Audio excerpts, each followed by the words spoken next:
on a vu que les vitesses de réaction dépendaient de plusieurs choses, mais surtout que les vitesses de réaction en premier lieu étaient déterminées par le type de réaction chimique auquel on avait affaire. Il y a des réactions qui ont tendance à être rapides et des réactions qui ont tendance à être lentes. Mais ce qu'on a vu ensuite, c'est que par contre, on peut jouer sur différents facteurs qui vont influencer la vitesse de réaction. Alors, le premier facteur, ça va être les concentrations. Les concentrations des réactifs, plus la concentration des réactifs augmente, plus la vitesse va elle aussi augmenter parce que les chances de rencontre augmentent. En deuxième point, on a la température. On a vu que plus la température augmente, plus la vitesse de réaction va elle aussi augmenter. C'est pour ça qu'on met les aliments dans un frigo pour que la température soit plus basse et que les réactions aillent moins vite. Le troisième facteur, c'est la surface de contact. Plus la surface de contact augmente, plus la vitesse de réaction augmente aussi.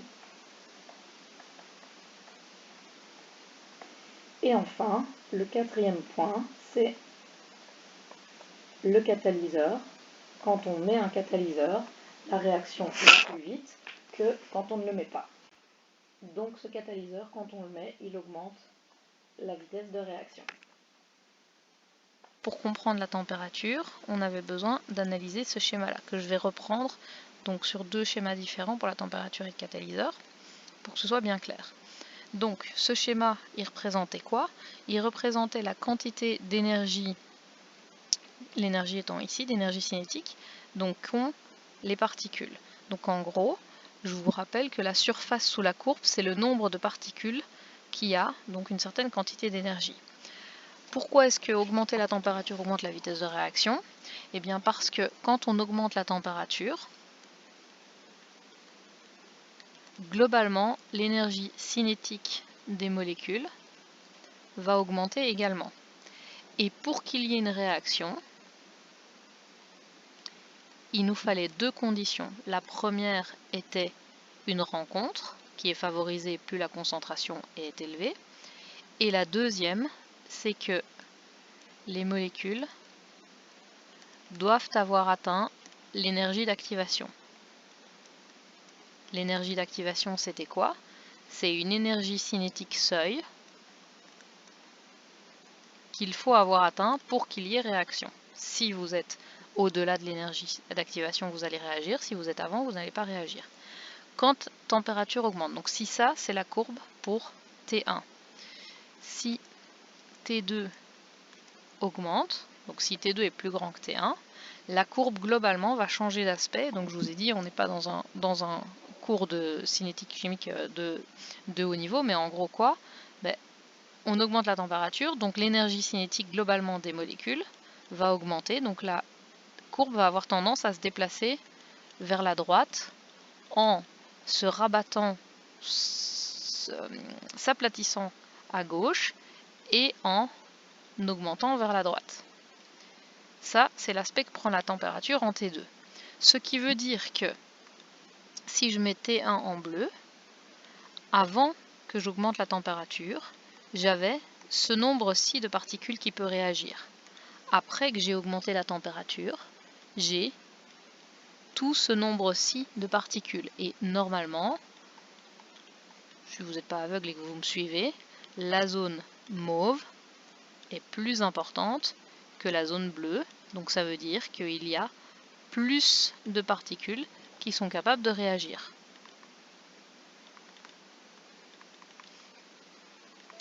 Et donc s'il y a plus de particules qui peuvent réagir, forcément, la vitesse de réaction va augmenter. Ça, c'est l'explication pour la température qui s'explique sur ce schéma. Le troisième point, c'était la surface de contact. Donc ça, on l'a expliqué avec le schéma. Donc le dafalgan qui est dissous ou qui n'est... Enfin non, le dafalgan qui se dissout, qui est coupé en morceaux ou qui est broyé.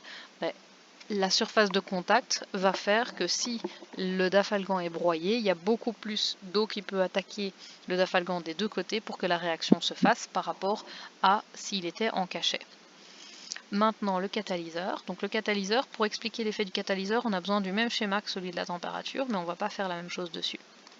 Donc le catalyseur, si on se rappelle, c'est un élément qui est spécifique à une réaction qu'on retrouve intégralement à la fin de la réaction, donc qui n'a pas été modifié, et qui va permettre d'augmenter la vitesse. Donc quand on met le catalyseur, la vitesse augmente. Pourquoi? Parce que le catalyseur, il va diminuer l'énergie d'activation qui est spécifique à une réaction. Donc ça veut dire que ici, à la place d'avoir mon énergie d'activation qui se trouve dans cette zone-ci, on va dire 75 kJ, ça on s'en fiche, 75, 50, n'importe quoi, cette énergie d'activation diminue. Donc si elle diminue, elle va vers la gauche, donc ma nouvelle énergie d'activation est ici. Ce qui veut dire que avec le catalyseur, le nombre de particules capables de réagir,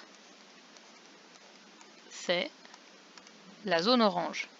Et cette zone orange, elle est plus grande que la zone qui pouvait réagir avant le catalyseur, c'est-à-dire la zone bleue. Si elle est plus grande, ça veut dire que j'ai plus de particules qui peuvent réagir. Et si j'ai plus de particules qui peuvent réagir, ma vitesse de réaction va augmenter. Donc ça résume du coup ce qu'il fallait savoir pour l'effet des facteurs qui vont influencer la vitesse de la réaction.